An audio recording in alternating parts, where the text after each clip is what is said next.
क्या कुछ आयुर्वेद में ऐसे उपाय हैं अच्छे शिशु का जन्म हो सके? हम पहले से ये निर्धारित क्या कर सकते हैं? हम इसे बिल्कुल निर्धारित कर सकते हैं जी। उनको हम पहले अपने सेंटर पे बुलाते हैं, उन्हें उस चीज के बारे में काउंसलिंग करते हैं। अच्छा। उन्हें बताया जाता है जेनेटिकल डिसऑर्डर वगैरह है वो ना हो, उनके गैमेट की प्रकृति और उस व्यक्ति की प्रकृति। कोई भी व्यक्ति ये कैसे समझे कि उसकी प्रवृत्ति क्या है? फ्लाइट, फाइट, फ्रीज मोड, ये 3 मोड है। हाँ। तो यदि आपको वातिक प्रकृति वाला व्यक्ति को समझना है, जस्ट फॉर एग्जाम्पल कि ये एक रूम है, हाँ। यहाँ कोई कोबरा सांप आ जाता है। जिस तरह से अभी परीक्षा का समय चल रहा है, कॉम्पिटिटिव एग्जाम्स के समय चल रहे हैं, नौकरी को लेकर जद्दोजहद युवाओं में ये सब जो चीजें चल रही है, इसे देखते हुए आप क्या कुछ पंचकर्म में उपाय करती हैं? शिरोधारण में हम मेडिकेटेड ऑयल जो होता है उसे एक विशिष्ट विधि के द्वारा सिर के माथे के ऊपर गिराते हैं। साथ ही मंत्र की चैंटिंग होती रहती है, जिससे व्यक्ति जो होता है वो काफी रिलैक्स और सूदिंग फील करता है। पंचकर्म जैसे कि नाम से ही स्पष्ट है, इसमें मुख्यतः वमन, विरेचन, बस्ती, नस्य और रक्त मोक्षण, इन 5 का समावेश किया गया है। इन 5 कर्मों को पहले करने से पहले हम पूर्व कर्म पे जाते हैं। जैसे कोई भी ऑपरेटिव प्रोसेस होता है, तो प्री ऑपरेटिव होता है, ऑपरेटिव होता है, पोस्ट ऑपरेटिव होता है। दोस्तों नमस्कार, बहुत बहुत स्वागत है आप सभी का द गोपा टॉक्स में। दोस्तों आज का विषय बहुत ही महत्वपूर्ण है। जी हाँ, ये बात है आपकी सेहत की, आपकी जिंदगी की। दोस्तों हम जिंदगी में बहुत सपने देखते हैं, कई लक्ष्य बनाते हैं, कई टारगेट बनाते हैं, लेकिन इस भागदौड़ भरी जिंदगी में हम कहीं ना कहीं से एक चीज को हमेशा इग्नोर कर देते हैं और भूल जाते हैं कि जिस चीज से हमें इन लक्ष्यों को साधना है, अपने सपनों को पूरा करना है, उसे तो हम भूल ही गए। जी हाँ, हम अपनी सेहत को बहुत इग्नोर कर देते हैं। तो आज हम इसी टॉपिक पर बात करने जा रहे हैं, आपकी सेहत के बारे में। इस बार का हमारा जो विषय है वो आयुर्वेद और पंचकर्म पर केंद्रित है। जरूरत इस बात की है कि हम आयुर्वेद और पंचकर्म के महत्व को समझें, किस तरह हमारे मानसिक स्वास्थ्य और हमारी सेहत को आयुर्वेद और पंचकर्म से हम अच्छा बनाए रख सकते हैं और अपनी जीवन शैली को सुधार कर इसे अपने जीवन में शामिल कर सकते हैं। और इस महत्वपूर्ण विषय पर जानकारी देने के लिए आज हमारे साथ जो खास मेहमान उपस्थित हैं वो है डॉक्टर प्रियंका राजपूत जी। नमस्कार प्रियंका जी, बहुत बहुत स्वागत है आपका हमारे इस चैनल में। आप आयुर्वेद और पंचकर्म की विशेषज्ञ हैं। आयुर्वेद क्या है और पंचकर्म क्या है? आयुर्वेद जो है वो अथर्ववेद का उपवेद माना जाता है। अच्छा। उसमें लिखा हुआ है आयुर्वेद इत्यति आयुर्वेद। तो आयु का जो वेद है वह आयुर्वेद है। अच्छा। आयु मतलब हमारे जीवन के लिए जो भी आवश्यक चीजें हैं, चाहे हमारा स्वास्थ्य हो, हमारा मानसिक स्वास्थ्य हो, और जो भी हमारी डे टू डे लाइफ के लिए जरूरी है, वो सारी चीजों में आयुर्वेद हमारा किस तरीके से हेल्प कर सकता है, उन सभी चीजों के बारे में शास्त्रों में वर्णन किया गया है। जैसे आयुर्वेद के सिद्धांत के विषय में यदि हम जाएं तो उसमें कहा गया है स्वास्थ्य से स्वास्थ्य रक्षणम आतुरस्य विकार प्रशमनम। मतलब एक स्वस्थ व्यक्ति की स्वस्थ अवस्था को बनाए रखने के लिए हम क्या क्या कर सकते हैं आयुर्वेद के माध्यम से, इन चीजों के विषय में वर्णन है। साथ ही अगर किन्हीं कारणोंवश हमारा शरीर व्याधियों से या बीमारियों से ग्रसित हो जाता है, उन अवस्थाओं में हमें क्या करना चाहिए, इनके विषय में चिकित्सा के द्वारा आयुर्वेद में हमें बताया गया है। जी। तो ये आयुर्वेद का सिद्धांत हो गया। हाँ। इसके अलावा जैसे अभी हमने आपको बताया कि स्वस्थ व्यक्ति को अपनी स्वस्थ अवस्था को बनाए रखने के लिए क्या क्या करना चाहिए, तो इसमें त्रयोपस्तंभ का वर्णन है। अच्छा। इसमें आते हैं आहार, निद्रा और ब्रह्मचर्य। अच्छा। अभी जो सीजन चल रहा है वो परीक्षाओं का सीजन चल रहा है और छोटे बच्चे से लेकर युवा वर्ग जो है वो प्रतिस्पर्धा के दौर से गुजर रहा है। ऐसे में मानसिक तनाव बहुत ज्यादा देखी जा रही है। साथ ही अगर हम बात करें कि एक छोटे बच्चे की, तो गर्भावस्था से ही एक बच्चे की जो जिंदगी है वो शुरू हो जाती है माँ के गर्भ से ही। माँ का भी स्ट्रेस से दूर रहना और एक खुशनुमा माहौल में रहना और एक अच्छे ढंग से एक अच्छे फील के साथ अपने शिशु को इस दुनिया में लाना ये बहुत जरूरी है। तो आज की स्थिति को देखते हुए, भागदौड़ भरी जिंदगी को देखते, अलग अलग आयु वर्ग के लोग किस तरह आयुर्वेद और पंचकर्म को अपनाकर अपनी जीवन शैली को सुधारें और अपने आप को स्वस्थ रखें, इस बारे में बताइए। देखिए, आयुर्वेद और हमारे जो प्राचीन शास्त्र हैं उनका बहुत ही घनिष्ठ संबंध रहा है।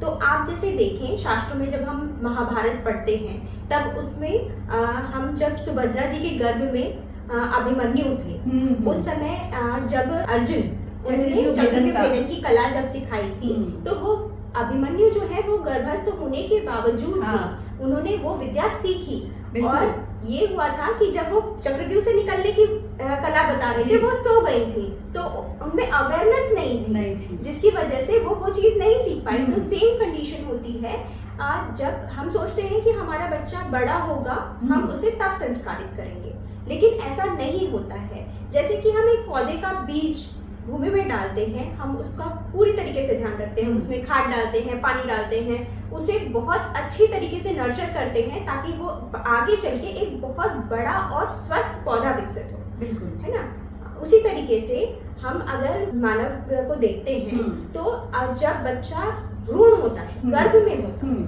उस समय यदि हम उसमें अच्छे संस्कार डालें तो आगे चलकर वह एक स्वस्थ समाज की स्थापना करेगा और साथ ही साथ वो अपना जीवन बहुत ही कॉन्फिडेंट तरीके से और बहुत अच्छे से चला पाएगा। तो इसके लिए क्या होता है, हमारे आयुर्वेद में गर्भिणी के मानसिक स्वास्थ्य के लिए गर्भ संस्कार का विधान बताया गया है। अच्छा, जिसमें जैसे जो हमारा संगीत शास्त्र है उसमें अलग अलग राग बताए गए हैं। अगर हमें मानसिक शांति चाहिए तो उसके लिए जो अलग अलग राग बताए गए हैं हम गर्भिणी को उसकी सलाह देते हैं कि वो उसे सुने। साथ ही हम पारिवारिक जो लोग हैं, एक्चुअली गर्भावस्था जो होती है वो न केवल एक स्त्री के लिए बल्कि उस परिवार के सभी सदस्यों के लिए बहुत ही महत्वपूर्ण अवस्था होती है, ताकि हम आगे चल के अपने समाज को एक बहुत ही परिपक्व बालक प्रदान कर सके जो आगे जाके हमारे समाज को बहुत सुदृढ़ करने का काम पूरे परिवार की जिम्मेदारी होती है, एक स्वस्थ शिशु को इस दुनिया में लाना और हमारे समाज को के प्रति जो हमारे दायित्व है उनका निर्वहन करना। तो इसके लिए हम जो क्या बोलते हैं परिवार के सदस्य होते हैं उन्हें बताते हैं कि आप जो गर्भिणी है उसका पूरा ध्यान रखें, उसके आहार का, उसके आचार विचार, मतलब उन्हें ज्यादा क्रोध ना आए, क्योंकि ये सब चीजें जो मानसिक अवस्था होती है वो एक बच्चे पर बहुत ज्यादा असर डालती है। जैसे आजकल हम देखते हैं बच्चों में क्या बोलते हैं ऑटिज्म बहुत ज्यादा कॉमन हो गया है, ADHD, ये सब चीजें जो होती हैं ये इसी वजह से होती है क्योंकि जो पारिवारिक वातावरण है, जो स्त्री का स्वास्थ्य है वो सही नहीं होने की वजह से ये चीजें धीरे धीरे बीज रूप में उस भ्रूण में संचित होती हैं और आगे जाके जब वो बच्चा बड़ा होता है तो वो विकराल रूप में हमें देखने को मिलता है। इसकी वजह से फिर पारिवारिक कलह होती हैं, तो इन चीजों को ही हम गर्भ में ही ठीक कर सकते हैं। बिल्कुल। तो इसके लिए जैसे गर्भिणी हमारे पास आती है तो हम उन्हें शिरोधारा सजेस्ट करते हैं। अच्छा। साथ ही हमारे यहाँ गर्भिणी परिचर्या होती है कि गर्भिणी जो होती है उसे महीने के हिसाब से कैसा खान पान रखना है, कैसा आचार विचार रखना है, इन सभी विषयों में हम उन्हें गाइड करते हैं ताकि उनकी जो गर्भावस्था है वो अच्छी तरीके से चल सके, साथ ही वो एक स्वस्थ शिशु को जन्म दे और वो स्वस्थ शिशु आगे जाकर इस तरीके की मानसिक अवसाद या मानसिक परेशानियों को न झेले और साथ ही वो मानसिक तौर पर इतना सुदृढ़ हो कि वो अपने आगे जीवन में अच्छे मतलब स्ट्रॉन्ग निर्णय ले सके और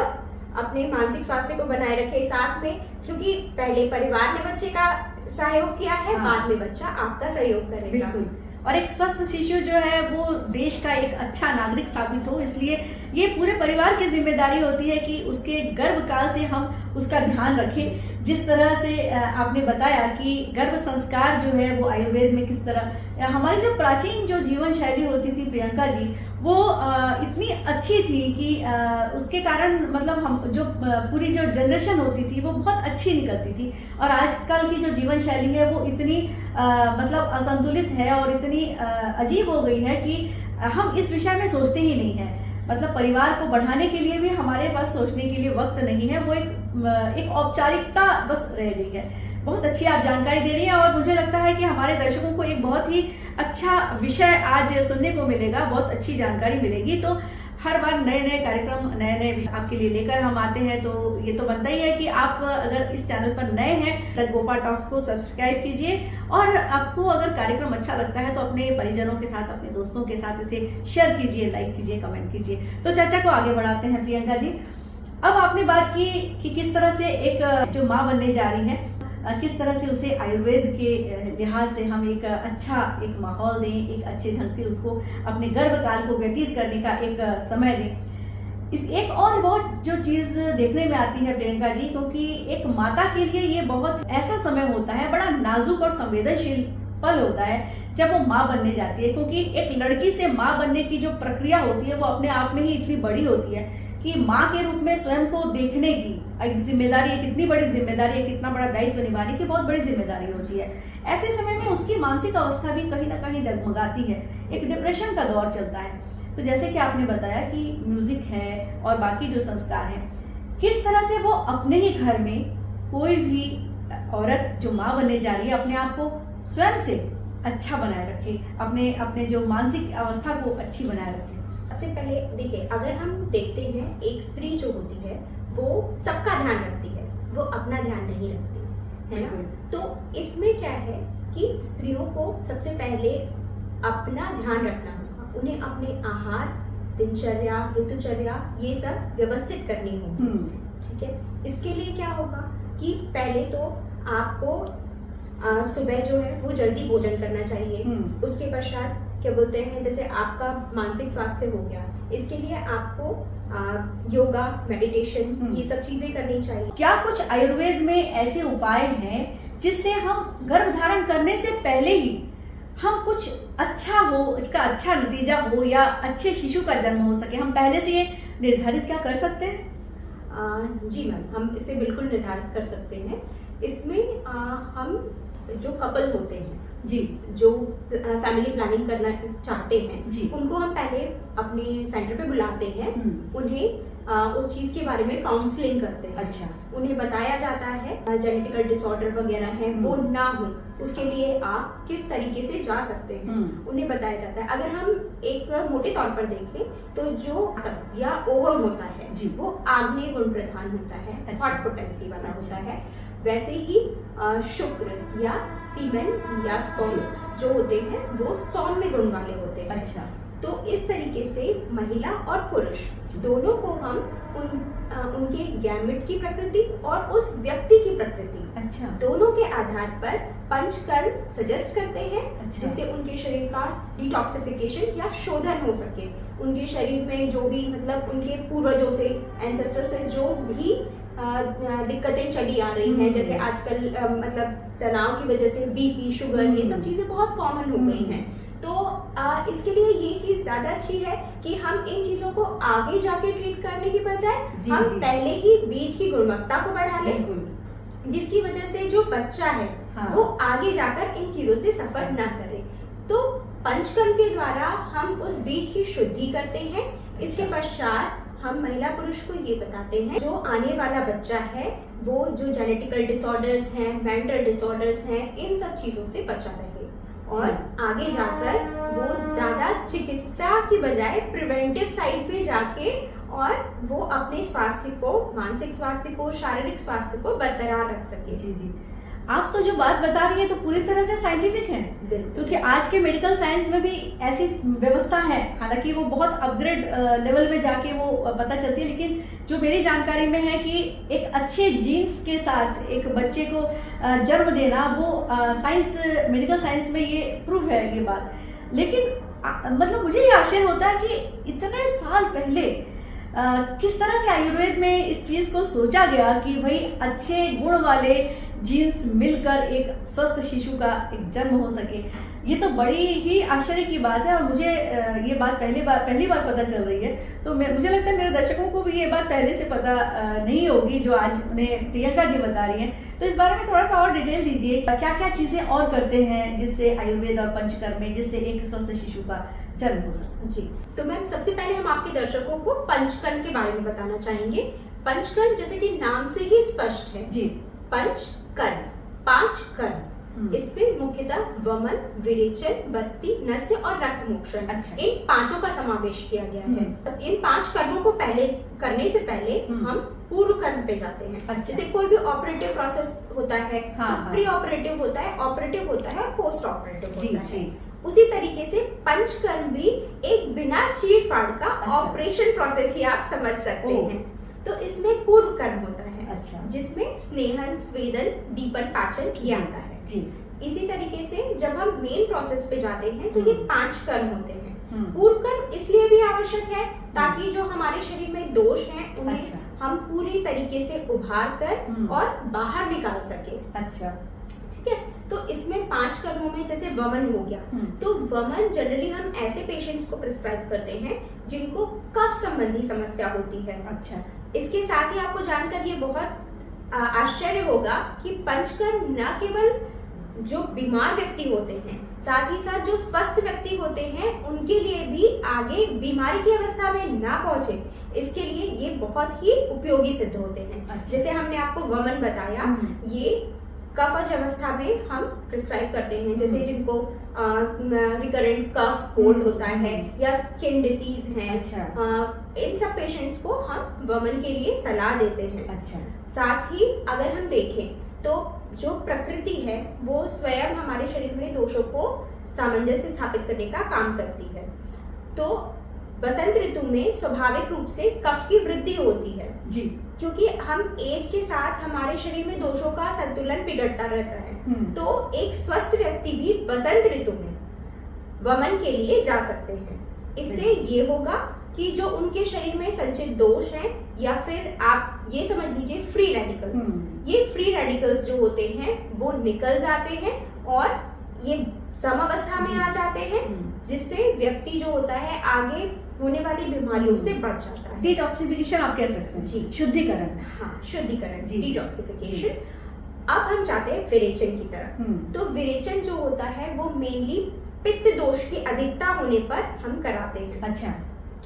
तो पित्त दोष की अधिकता जैसे आपने युवावस्था में देखा होगा, बच्चों को पिंपल्स बहुत ज्यादा आते हैं, या फिर पेट संबंधी विकार है, एसिडिटी, हाइपर एसिडिटी, सीने में जलन हो रही है, इन सब कंडीशन में हम विरेचन की सलाह पेशेंट को देते हैं। विरेचन क्या करते हैं? उसमें क्या विरेचन में हम जो औषधि देते हैं उससे जो दोष होते हैं वो एनल रूट से अच्छा बाहर निकलते हैं। अच्छा। It's a kind of purgation. और वमन जो होता है वो वॉमिटिंग होता है, जिसमें जो दोष होते हैं वो मुख मार्ग से माउथ के थ्रू बाहर आते हैं। वॉमिटिंग। जी, वॉमिटिंग, वमन, विरेचन। इसके बाद नस्य।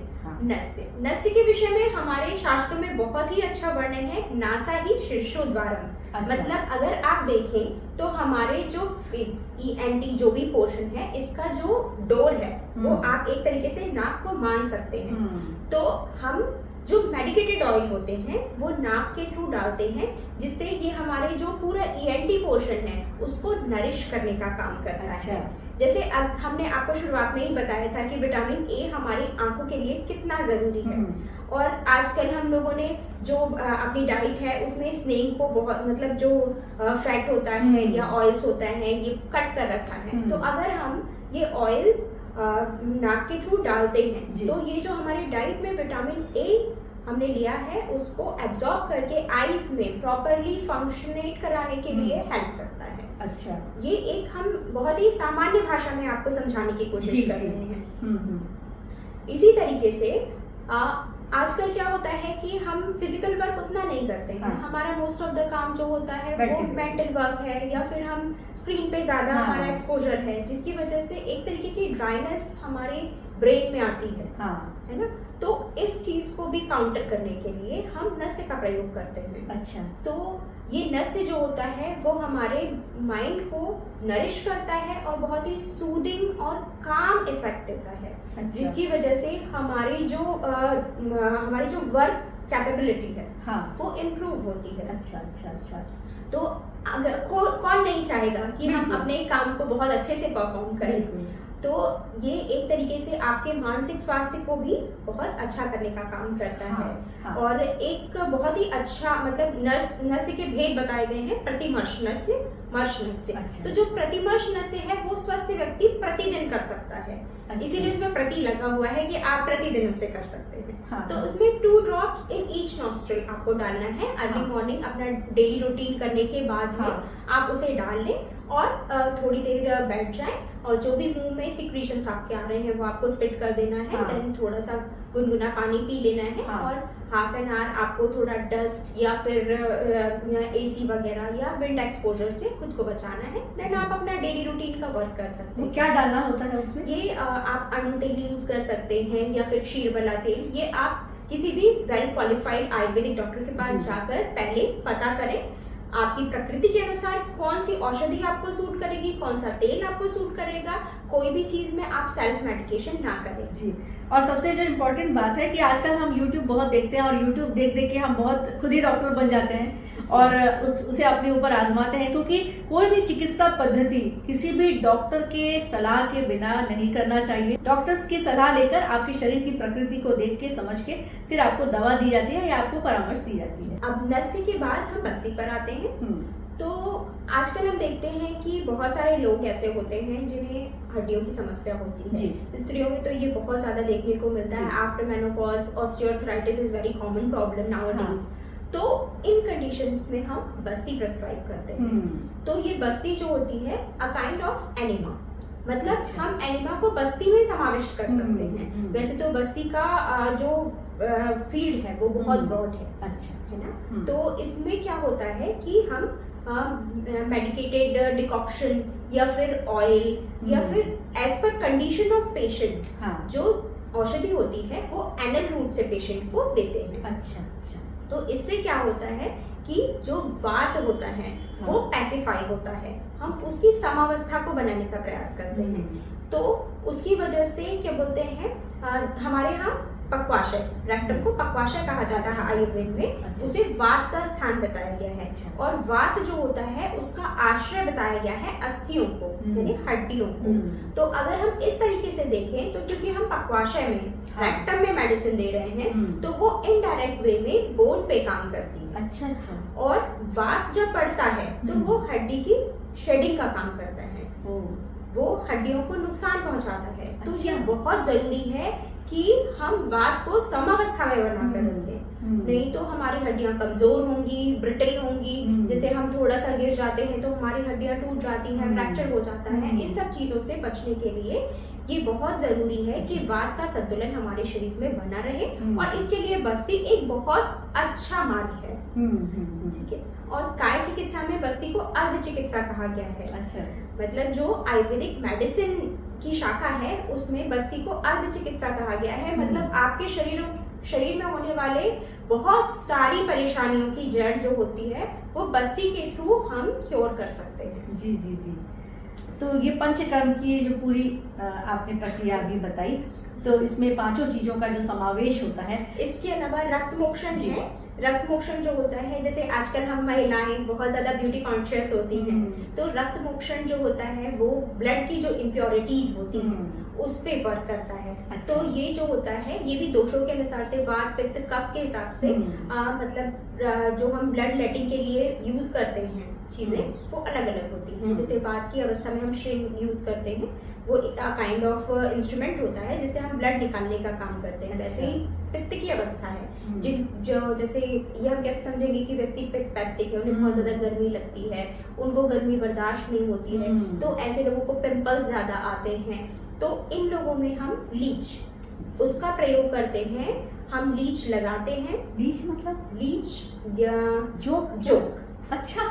ये भी आयुर्वेद में थेरेपी के रूप में प्रयोग किया। ये तो पहली बार सुन रही हूँ मैं। इवन हम आपको एक बहुत अच्छी चीज बताएं, जब समुद्र मंथन के समय भगवान धन्वंतरी प्रकट हुए थे तो वो अपने हाथ में जोंक लेकर प्रकट हुए थे। मतलब that much important leech is in Ayurveda.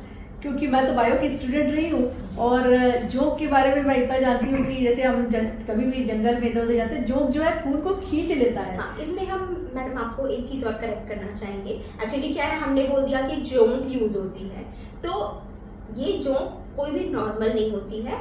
Ayurveda में 10 तरह की जोंक बताई गई है। 5 विष वाली होती है, मतलब पॉइजनस होती है, और 5 जोंक जो होती हैं वो नॉन पॉइजनस होती हैं। अच्छा। तो इसमें भी आप सेल्फ मेडिकेशन ना करें।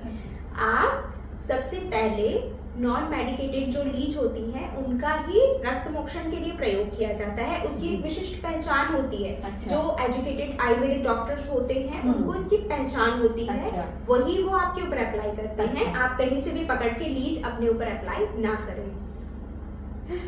तो ये हो गया पित्त प्रकृति। जैसे स्किन में क्या बोलते हैं आपको पिंपल्स आ रहे हैं या फिर क्या बोलते हैं कहीं भी एक्जिमा वगैरह है या कोई भी स्किन कंडीशन है, उसमें आपकी प्रकृति और व्याधि की प्रकृति के अकॉर्डिंग हम वो चीज डिसाइड ब्लड के प्यूरिफिकेशन के जी लिए। ब्लड के प्यूरिफिकेशन के लिए। और आजकल आपने सुना होगा हिजमा या कपिंग थेरेपी।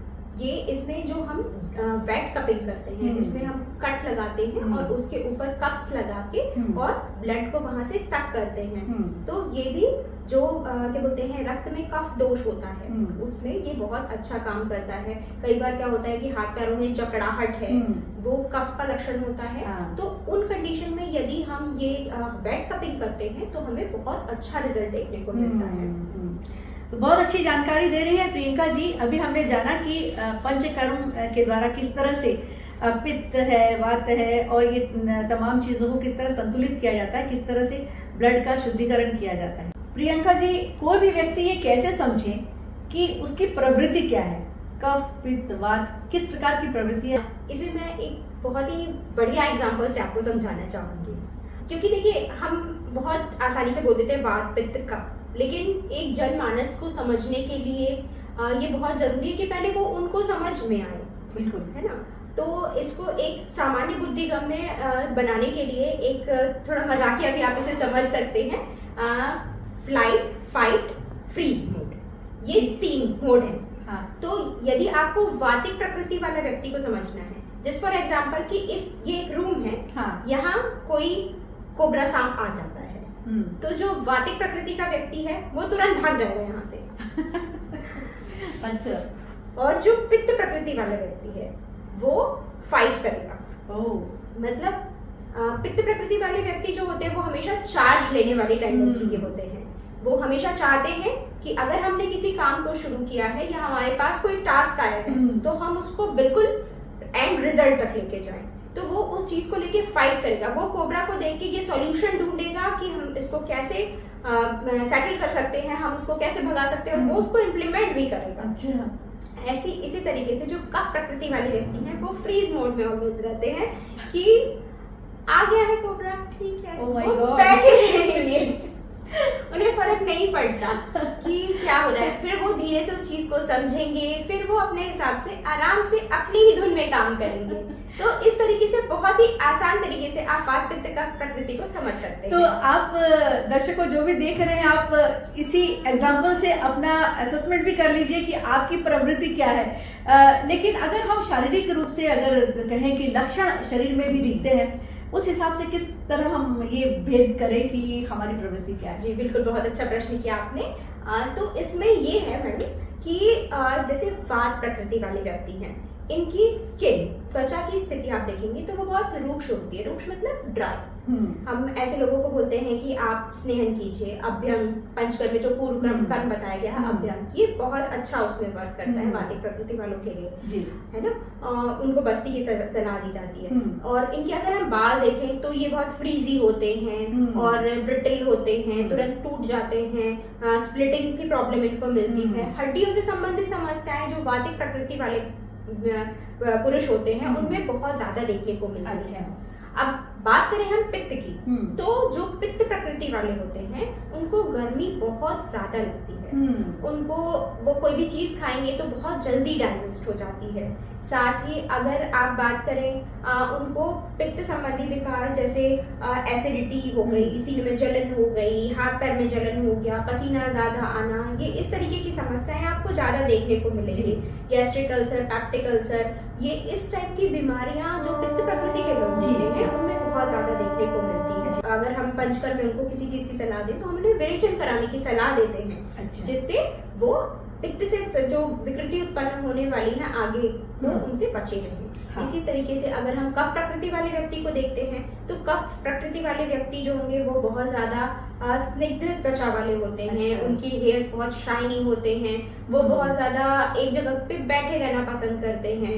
साथ ही क्या बोलते हैं, उनको इंडाइजेशन की समस्या होती है, लेकिन उनकी इंडाइजेशन की समस्या जो होती है वो एक डिफरेंट टाइप की होती है।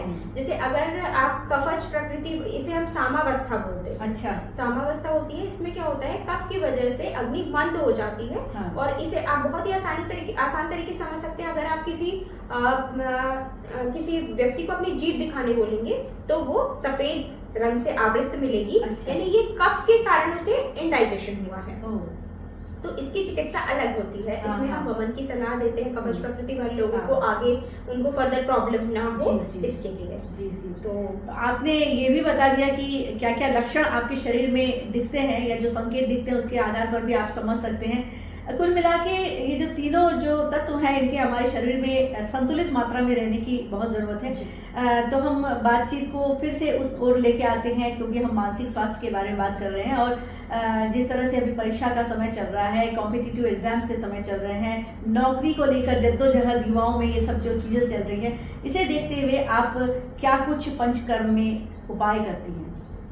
आजकल जैसा कि हम सबका डे टू डे लाइफ हम देखते हैं, हम लोग बहुत ज़्यादा स्ट्रेस में रहते हैं। चाहे आप घर में काम करने वाली गृहिणियों की बात करें, या स्कूल में पढ़ने वाले बच्चों की बात करें, या ऑफिस में वर्क करने वाले मेल्स की बात करें, सब अपने तरीके से अपने अपने मानसिक तनाव से जूझ रहे हैं। तो इसके लिए हम सबसे पहले आयुर्वेद में बताया गया है एक सत्वावजय चिकित्सा। मतलब सत्व यानी मन होता है, जय यानी उस पर विजय प्राप्त करना। तो सत्वावजय के विषय में आयुर्वेद में कहा गया है अहित विषयोभ्यो मनो निग्रह, मतलब अहित विषयों से मन का निग्रहण करना।